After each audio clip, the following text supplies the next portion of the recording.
Good morning dear students. आज हम class 12 से विषय जीव विज्ञान का महत्वपूर्ण टॉपिक परीक्षा की दृष्टि से लॉ ऑफ मेंडल्स यानी मेंडल की नियम पढ़ेंगे। उसमें से आपका तृतीय नियम यानी तीसरा नियम पढ़ते हैं, क्योंकि दो पीछे की वीडियो में हम कर चुके हैं।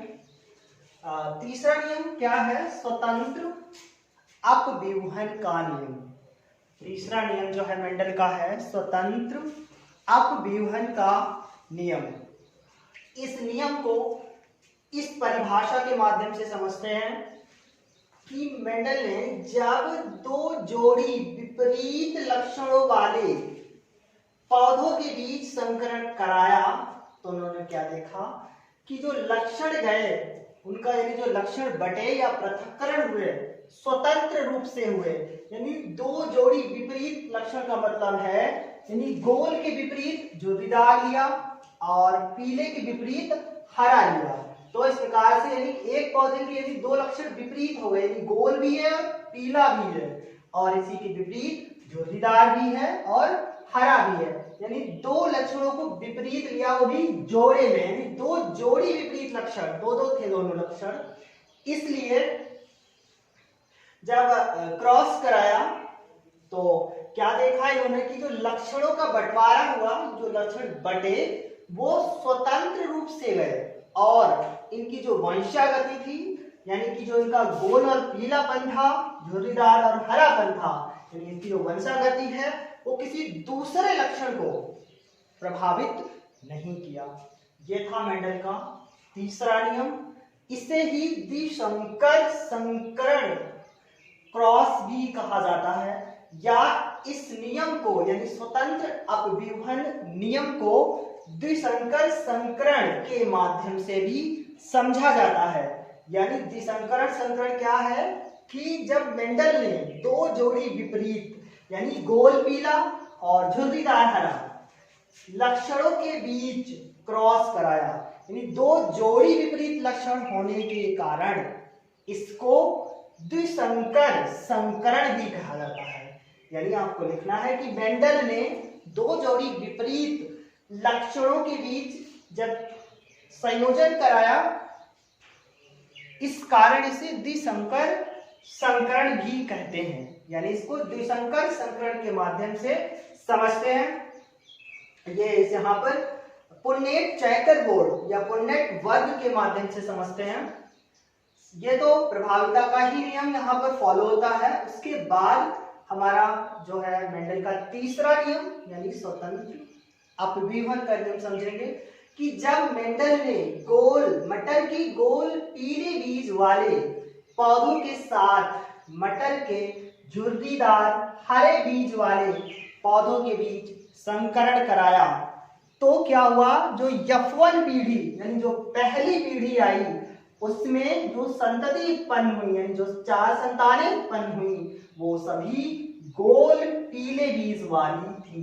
अब यहाँ पर कैपिटल R से तात्पर्य है यानी राउंड बने गोल और वाई से येलो मानी पीला, और ये प्रभावी लक्षण है गोल पीला, इसलिए कैपिटल R और कैपिटल वाई लिया है। अब इसके विपरीत यहाँ पर अब हरा है तो अब ग्रीन नहीं लिखोगे जी, क्योंकि हमने यहाँ पर जब कैपिटल R और कैपिटल वाई लिया है तो इसके विपरीत जो अप्रभावी लक्षण होता है वो स्मॉल में लिखा जाता है। तो F1 पीढ़ी में समझ में आया कि जो चारों संतति उत्पन्न हुई वो गोल पीले बीज वाली थी, उन्हीं में से यानी जो संतति उत्पन्न हुई उसका स्वपरागण कराया, यानी वही संतति के साथ पुनः परागण कराया।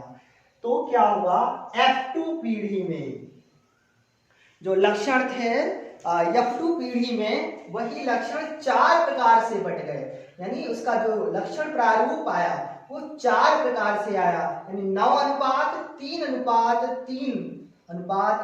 के अनुपात आया, जिसमें से क्या था कि गोल पीले बीज,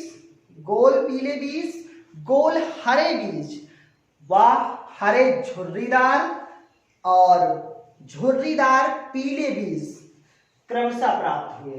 यानी कि 9 जो प्राप्त हुए वो हमें गोल पीले प्राप्त हुए और 3 झुर्रीदार पीले प्राप्त हुए और 3 जो थे गोल हरे प्राप्त हुए और एक केवल झुर्रीदार प्राप्त हुआ।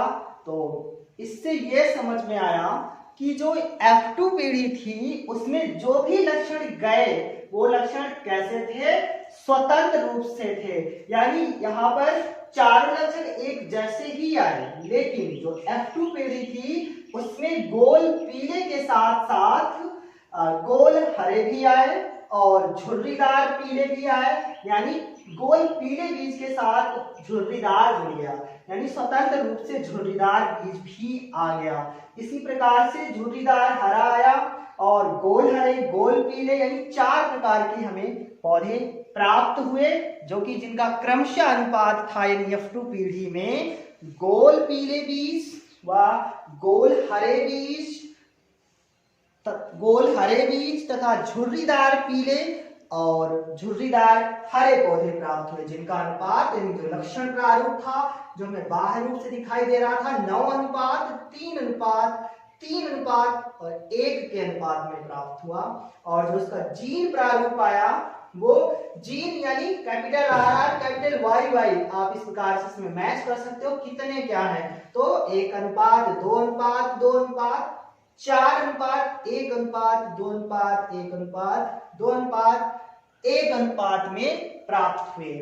इस प्रकार इसे स्वतंत्र अपव्यूहन का नियम इसलिए कहते हैं क्योंकि इसमें जो लक्षण आए वो प्रभाविता के नियम से यानी हटकर, यानी F2 पीढ़ी में जब स्वपरागण कराया तो जो लक्षण आए वो स्वतंत्र आए और किसी की वंशागति दूसरे को प्रभावित नहीं कर रही है, क्योंकि यहाँ पर सारे गोल पीले बीज वाले थे, लेकिन यहाँ पर हमें 4 प्रकार के पौधे प्राप्त हुए जिनकी वंशागति स्वतंत्र है। इस प्रकार ये स्वतंत्र अपव्यूहन का नियम समाप्त होता है।